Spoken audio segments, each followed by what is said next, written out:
is up, my Phil Shocker crew?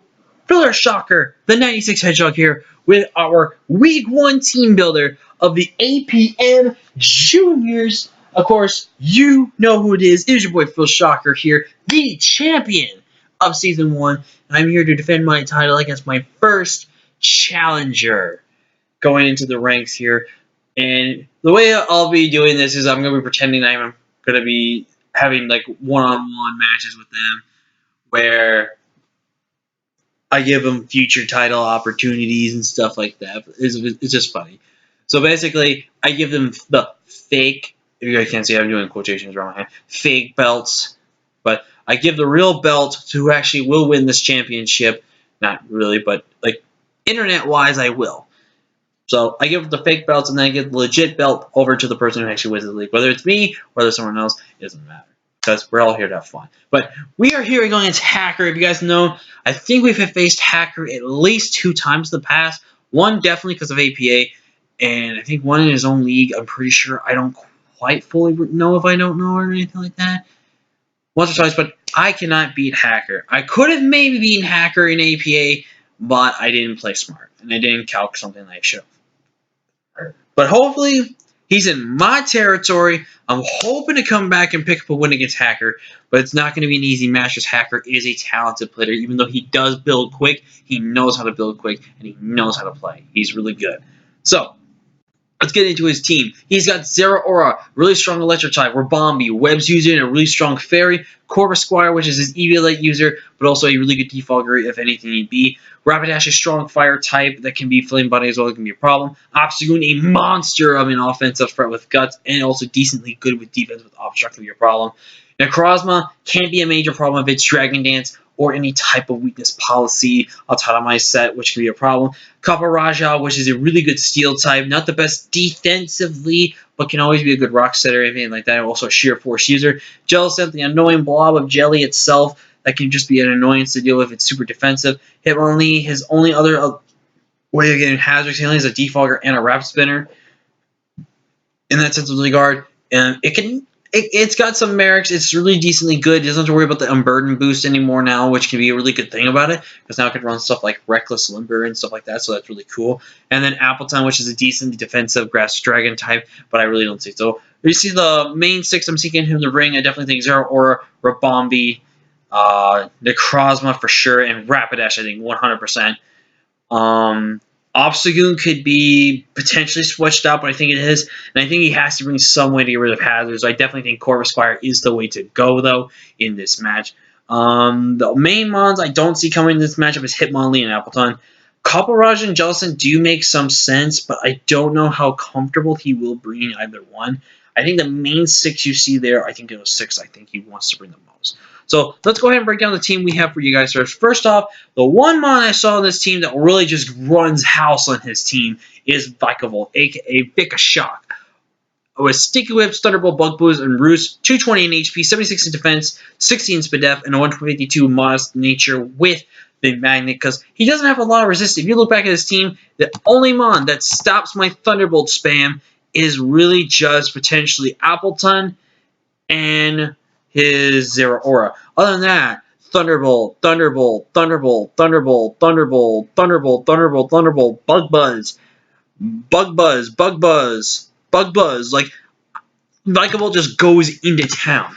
And the best thing is, this pressures him from having Corvus Squire come in against me when I have webs up. It's always going to have to make it. He's going to have to find ways to maneuver himself around in order to have Corvus Squire have a chance to get the webs off. Because if webs aren't off, my team's going to really do well, especially with the team I think I prepped. I think I prepped a really fantastic team, by the way. But Vikavolt's job is really just to spam those attacks, because he doesn't have anything really for my dual stab. He really does not have that much for my dual stab. Up next, we got Roger here, our Diggersby.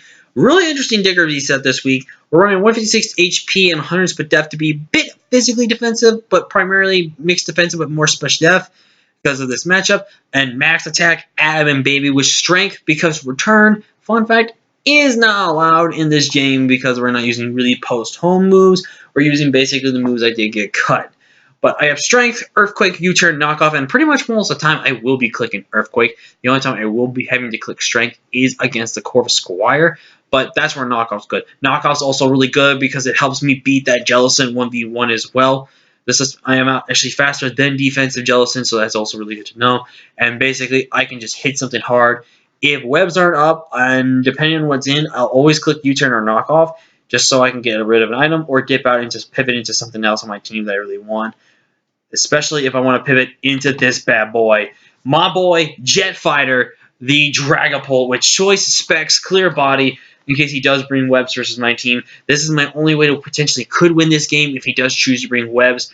We're running Shadow Ball, Dragon Pulse, U-turn, Flamethrower, HC, U-turn. A lot of chances to get some momentum into some of my mons in this game because it's going to be a really good game for some of my mons that really kind of take advantage of the pivot. 140 in HP, max special attack, and enough speed to outspeed, I believe, his fastest thing that's not that is Rabombi. I could have ran Modest Nature and ran pretty much no HP, but I felt like having the bit HP would be good, decent bulk in case I needed it. It's also really good just to easily outspeed it too. We are running pretty much. I pretty much just need my dual stab this game. This dual stab just shuts him down completely. But I have U-turn again, like I said, for momentum and purposes if I really want to go for that route. And Flamethrower is really, really good because that way I can either 1 to 2 shot Kaparaja and I can pretty much one shot the Rabombi on a switch in. And it's also just really good to just have a move that takes care of another mon that could be weakness policy in that sense regard. Dragon Pulse is also there because I don't want to have Draco Meteor, because Dragon Pulse is still enough to handle a Stealth Rock defensive or Necrozma set unless he's Sped Death heavy or max HP. Then we might have to go for the Shadow Ball in that case of regard then. But up next we got Raphael, our Torkoal here, and we're actually bringing a very interesting Torkoal set. We're bringing Shell Armor and Amnesia. Amnesia is really, really good because his main way of hitting me is kind of going to be the physical moves, if anything. If he's carrying Earth Power on his Necrozma instead of Earthquake, that benefits me a lot because Amnesia is really good. Toxic also wears down a lot of his things, and my Flamethrower is really strong against a good member of his team, and Earth Power is really good because it lets me beat the 1v1 against the Necrozma. Not Necrozma,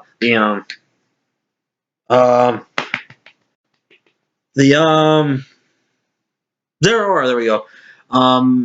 Sunny, like having Drought would have been decent, but I felt like Drought wasn't the best way to go in this matchup because I felt like Drought could have really helped him out, as you can see with my team and with one certain member of the team. So there was that. So I don't know how well it was going to be a good idea, but we have leftovers, like I said. Max HP, 104 special attack, and 152 to be Spadef nature this week, just in case he does decide to go with a special hero set, which I have seen people trick me with that before, so I'm not going to let that happen again. Up next, we have Chainsaw, the Duran with Life Orb Hustle, baby. With First Impression Crunch, Stopping Tantrum, Iron Head, 32 HP, max attack, and I believe enough speed to outspeed Rapidash. Basically, if I get chip damage down on Rapidash with a First Impression and into Stopping Tantrum, it should be enough to always kill Rapidash every single time. If we can land every single move we can really win this game. Crunch is really only there in case I really need it against the Jellison. Ironhead is pretty much just going to hit everything on his team. Stomping Tantrum is there just for these Rapidash and Kaparaja. And First Impression is just really good priority in that type of their gun, even though I really think I need it. But I feel like with Ironhead First Impression, I can really just handle a lot of things on his team fine. And our last member of the team is Puff Daddy. And we're running a very interesting Puff Daddy set here. You're going to really question this a little bit. But hear me out. We're running max HP, 136 attack adamant, 4 in defense, and 116 Spadef. I'm actually running Intimidate instead of something like Poison Point or Swift Swim. Swift Swim doesn't make a lot of sense in this matchup, I'm being completely honest with you. Or Poison Point. Now, the reason why I'm running basically a physically Spadef defensive set, a mixed primary special def set, is because most of us, if I have to go one-on-one against a lot of things on his team that are Spadef attackers, I want to be more Spadef bulky to handle them. And plus, spikes are really good this game because it really does a lot of things. I didn't want to go Toxic Spikes because of the fact that he does have ways to stop Toxic Spikes from happening with his Corvus Squire and stuff. I might actually change that to something else on this moveset. We don't know yet. But that is even the week 1 matchup, guys. I'm really hoping we pick up our first win in APM back. But with that being said, I've been the Frill Shocker 96.